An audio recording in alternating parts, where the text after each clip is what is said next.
Everybody, it's me, Nate, aka Devil Dog, and I'm back with another review. This time I'm reviewing Star Trek Resurgence. Before I get started, I have to say this: due to the YouTube algorithm, please subscribe to my channel and give me a thumbs up on this video.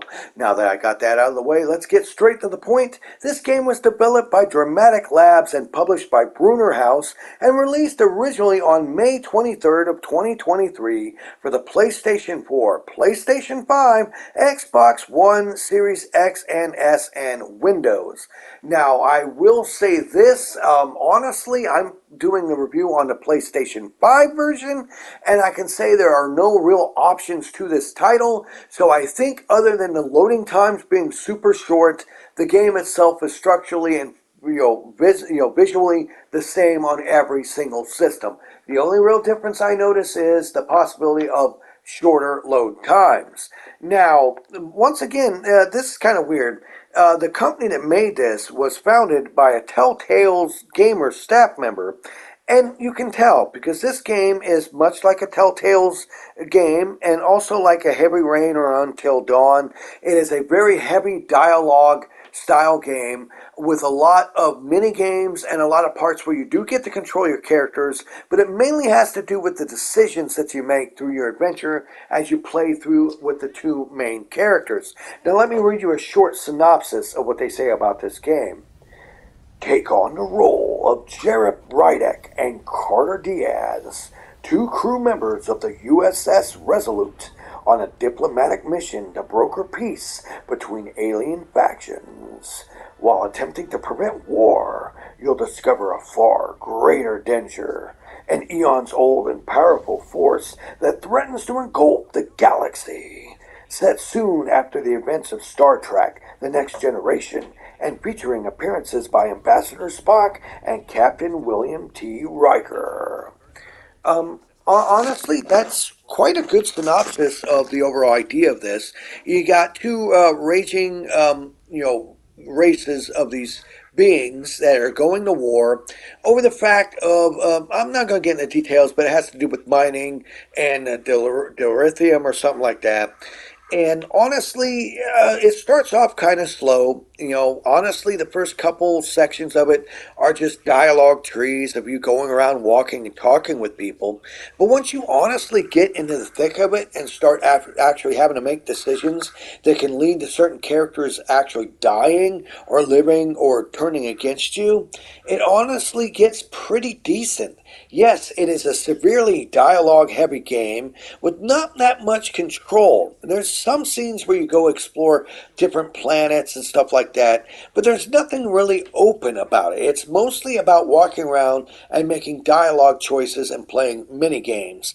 And I will have to say, as you play through these two different characters that swap in and out, the mini-games are really overcomplicated. There's a lot of them that really aren't fun, and once you figure out how they actually work, you realize, oh, I was trying to match up these like wavelengths of power and I just have to wait for the bar at the bottom to fill up. You realize they're not that in-depth as you expect. But I have to actually say, playing through this, if you are a Star Trek: The Next Generation fan, they do a fantastic job of the lore in this.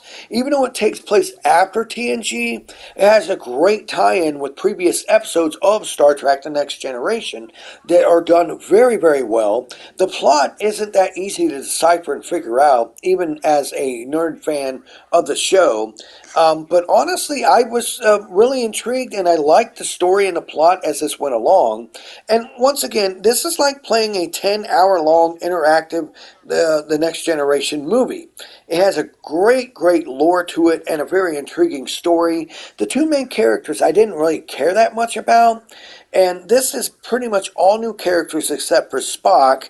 And we all know since that Leonard Nimoy has passed away, he could not voice this. But whoever they got to do his voice does a very, very good job of sounding like Leonard Nimoy. He does a fantastic job, so you can actually believe this character as being Spock. And of course, Jonathan Frakes returning as Riker.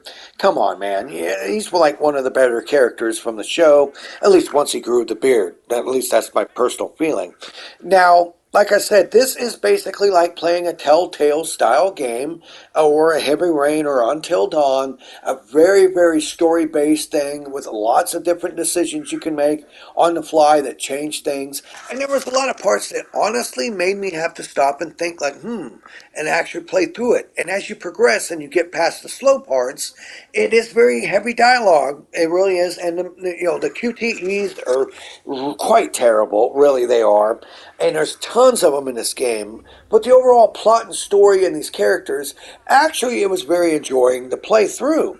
Now you have your action areas, like where you have to go and dodge like debris. Other areas where you get to shoot your phasers at enemies. Other areas where you explore around areas.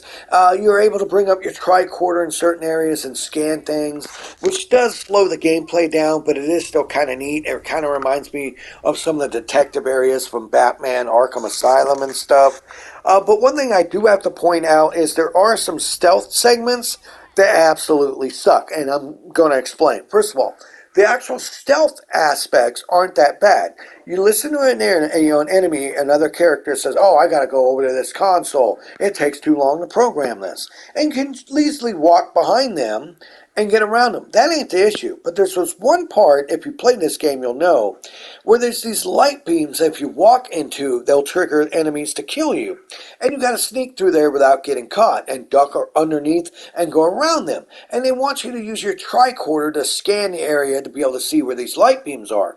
But the view on the tricorder screen is not as good as in the normal game.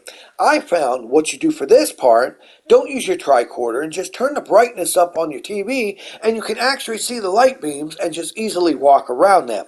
That is a minor thing, but still I had to point it out. Next up I have to say about this is the price. The game, give or take, is about 10 hours long, and the price is $40. At least it was at the time when I played it. And honestly, I think $40 is a bit too much for this particular title. It's the same price for whatever system you get it on. So if you get on the PS5 version, it's the same price as PS4. And the only visual fidelity I would have to say with this is it's visually the same on every system. The only difference is if you play it on the newer systems with the solid state drive, your load times are super, super short. But naturally, the load times on the PS4 and the Xbox One are going to be a lot longer. There's sometimes when you die in this a lot, and the reload is pretty quick and fast, at least on PS5, but I can't say how bad it is on PS4. Like I said earlier as well, the other thing I have to point out with this is, honestly, a lot of the mechanics are kind of janky because this is not a AAA game. It does play like a AA game. Visually, it's not bad looking, but like the phaser shooting parts and stuff, you have a very limited window of moving your character to be able to aim to shoot the people. And I found the one person I was supposed to protect got killed a lot because I had to learn there's a pattern. You can't just shoot every person that pops up. There's certain ones that have an icon to pop above their head that you shoot and you can move around. So there needs to be a little bit more variety in a game like this, but I have to say, hands down, the overall plot and story is very well done. The character models are pretty decent. There's some lip sync issues with their mouths moving. The voice acting is rather well done. There are a couple characters I have to say, I'm not saying they're phoning it in, but they just kind of don't match their enthusiasm with what's going in and what's happening on screen at that time.